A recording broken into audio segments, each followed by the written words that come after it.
چھٹی صدی کا مکہ لبیک اللہم لبیک، ایک ایسا سخت اور مرد اساس معاشرہ جہاں عورت کا نام تک زبان پر لانا معیوب سمجھا جاتا تھا، جہاں طاقت، تجارت اور فیصلے سب کچھ صرف مردوں کی مٹھی میں تھا۔ 6th سینچری کا مکہ، ایک ایسا سخت اور مرد اساس معاشرہ۔ ایسے گھٹن بھرے ماحول میں جینڈر بیریئرز کو توڑتی ہوئی ایک خاتون سامنے آتی ہیں جو نہ صرف بزنس کرتی ہیں بلکہ ان کا کاروبار ویسٹرن ایشیا میں سیریا اور یمن سے لے کر ایسٹ افریقہ میں ایتھوپیا تک پھیلا ہوا تھا۔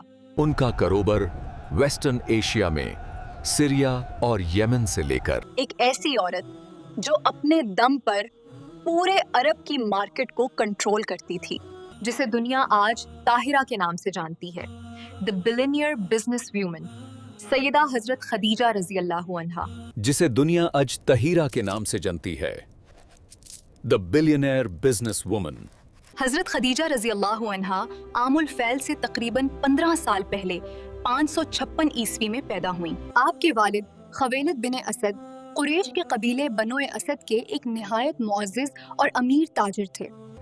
خویلد بن اسد اپنے قبیلے کے ایک بہت معزز شخص تھے، لیکن قسمت دیکھیے، 590 عیسوی میں حرب الفجار کی جنگ میں ان کے والد کا انتقال ہو گیا۔ عام طور پر والد کے سائے کے بنا بیٹیاں کمزور پڑ جاتی ہیں، لیکن خدیجہ رضی اللہ عنہا نے ٹوٹنے کے بجائے اور مضبوط ہو کر ابھرنے کا راستہ چنا۔ انہوں نے اپنے والد کے بزنس کو سنبھالا۔ بچپن سے ہی وہ تجارت کی باریکیاں سیکھ چکی تھیں، جس کی وجہ سے وہ جلد ہی عرب کے تمام تاجروں میں سب سے زیادہ کامیاب ہو گئیں۔ ان کا کاروبار اتنا وسیع تھا کہ جب قریش کے قافلے نکلتے تو اکیلے خدیجہ رضی اللہ عنہا کا مال باقی تمام قریش کے برابر ہوتا تھا، جس کی وجہ سے وہ جلد ہی عرب کے تمام تاجروں میں سب سے زیادہ کامیاب ہو گئیں۔ حضرت خدیجہ رضی اللہ عنہا کو اپنے بزنس کے لیے ہمیشہ ایماندار لوگوں کی تلاش رہتی تھی۔ مکہ میں اس وقت ایک نوجوان اپنی سچائی کی وجہ سے الصادق اور الامین کے نام سے مشہور تھا، محمد صلی اللہ علیہ وسلم۔ He is the truthful one. میں اپنی ساری امانت اس جوان کے حوالے کرتا ہوں۔ حضرت خدیجہ رضی اللہ عنہا نے آپ صلی اللہ علیہ وسلم کو پیغام بھجوایا کہ آپ میرا مال تجارت لے کر شام جائیں، جو منافع میں دوسروں کو دیتی ہوں اس سے زیادہ آپ کو دوں گی۔ آپ صلی اللہ علیہ وسلم نے یہ آفر قبول کر لی۔ سفار کے دوران بھی دھوپ میں ایک بدل نبی کے سر پر سایہ کیے رہتا تھا۔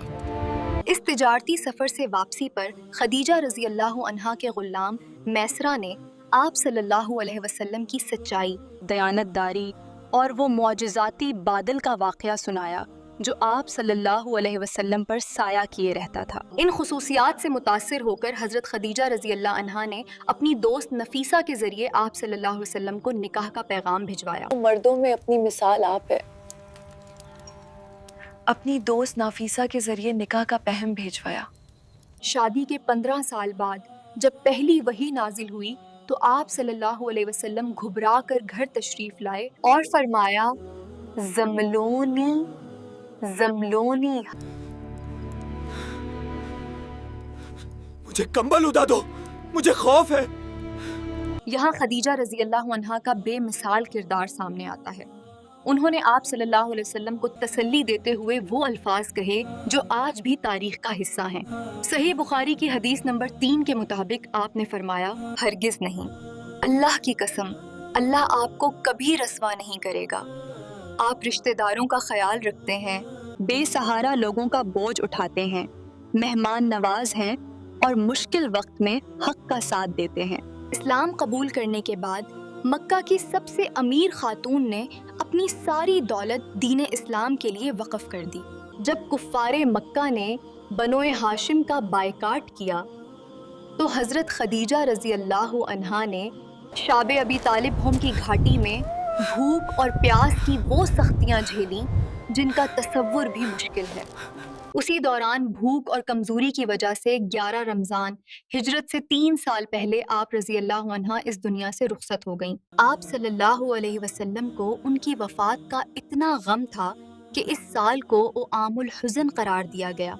آپ صلی اللہ علیہ وسلم حضرت خدیجہ رضی اللہ عنہا سے بے پناہ محبت کرتے تھے۔ صحیح مسلم کی حدیث نمبر 2435 کے مطابق آپ جب بھی کوئی جانور ذبح کرتے تو خدیجہ رضی اللہ عنہا کی سہیلیوں کو گوشت ضرور بھجواتے۔ صحیح بخاری کی حدیث نمبر 3820 کے مطابق اللہ تعالیٰ نے حضرت جبرائیل علیہ السلام کے ذریعے انہیں سلام بھجوایا اور جنت میں موتیوں سے بنے ایک ایسے گھر کی بشارت دی جہاں نہ کوئی شور ہوگا نہ کوئی مشقت۔ حضرت خدیجہ رضی اللہ عنہا کی زندگی آج کی عورت کے لیے ایک روشن مثال ہے۔ انہوں نے ثابت کیا کہ ایک مسلمان عورت حدود اللہ میں رہتے ہوئے دنیا کے ہر شعبے میں اپنا لوہا منوا سکتی ہے۔ دنیا کی 4 بہترین عورتوں میں سے ایک سیدہ خدیجہ بنت خویلد۔ اگر آپ کو یہ ویڈیو پسند آئی ہو تو کامنٹ میں سبحان اللہ ضرور لکھیں اور چینل کو سبسکرائب کریں۔ اللہ حافظ۔